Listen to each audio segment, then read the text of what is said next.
Just days ahead of the G20 summit, Washington is reportedly looking for a solution to its prolonged trade spat with Beijing. Reports say the U.S. is willing to suspend the next round of tariffs on Chinese imports, with the two sides preparing to resume trade talks. Hyeong-woo reports. With Presidents Trump and Xi set to meet later this week at the G20 summit in Japan, the U.S. could delay imposing more tariffs on some $300 billion worth of Chinese imports in an effort to restart trade negotiations.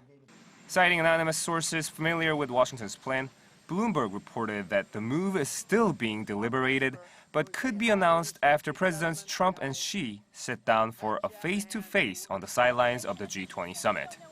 The report also says U.S. Trade Representative Robert Lighthizer and his Chinese counterpart, Vice Premier Liu He, discussed an outline of the Trump-Xi meeting in a phone call earlier this week. Sources familiar with the conversation described the exchange as productive, the report added.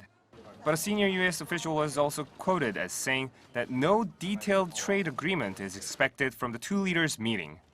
Instead, it could be the goal of the Trump administration to build a more solid foundation for an eventual trade deal after previous negotiations failed to produce tangible results. Meanwhile, the U.S. has concluded government hearings on the proposed extra tariffs on Chinese goods on Tuesday local time. This comes after a week-long series of testimonies by hundreds of companies asking for reprieve from the fallout of the trade war between Washington and Beijing.